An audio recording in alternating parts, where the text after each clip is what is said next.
अगर आज आप इन वचनों को आपने सुना तो आप इस बात को याद रखो कि कर्ज आपकी लाइफ पे कभी काम नहीं कर पाएगा। और ये एक ऐसा आत्मा है जो क्रिश्चियन लोगों के पीछे भी पड़ा रहता है और चर्च जाने के बावजूद भी लोगों की लाइफ में काम करता है जब तक उस आत्मा से लोग आजाद नहीं हो जाते। जब भी एक व्यक्ति परमेश्वर के स्थान को छोड़ के उस स्थान का पीछा करेगा जो स्थान शैतान ने उसके दिमाग में पैदा किया, हमेशा उस पे अटैक होगा। क्योंकि बाइबल कहती जैसे ही वो यरूशलेम से यरीहो की ओर जा रहा था उस पर अटैक हुआ।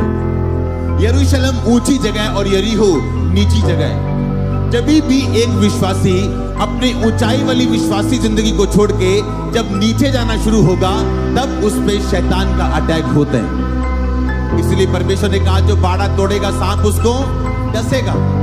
आप ये बात याद रखो, आपकी लाइफ की रिस्पॉन्सिबिलिटी परमेश्वर की नहीं है, वो आपकी है। जब परमेश्वर आपको उद्धार देता है वो आपको पावर देता है, आपको ताकत देता है पाप को मना करने की, परमेश्वर में चलने की, शैतान को डांटने की और जयवंत जीवन जीने की। पर उस ताकत का इस्तेमाल किसने करना है? आपने करना है।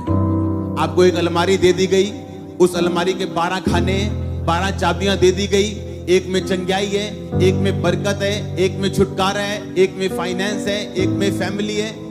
अगर आप रोते रहेंगे अलमारी के सामने चाबियां हाथ में पकड़ के कि मेरे को चंगाई चाहिए और आप उस दरवाजे को खोलेंगे नहीं, आप चाबी का इस्तेमाल नहीं करेंगे, आप सारी उम्र बीमार रह सकते हो, चर्च में आके भी गरीब रह सकते हो, शराब के नीचे रह सकते हो अगर आप वचन को फॉलो नहीं करोगे तो।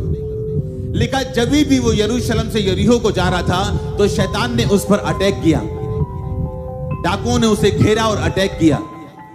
आपको याद रखना है अगर आपकी लाइफ 2 घंटे प्रार्थना में, अगले 6 महीने वो 2.5 घंटे होने चाहिए।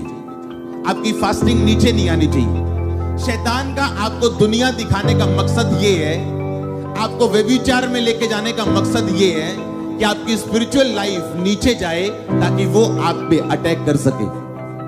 क्योंकि आप प्रॉमिस चाइल्ड हैं, आप वायदों की संतान हैं। याद रखो आप आम लोग नहीं हो, आप आम दिख सकते हो, आप प्रॉमिस चाइल्ड हो।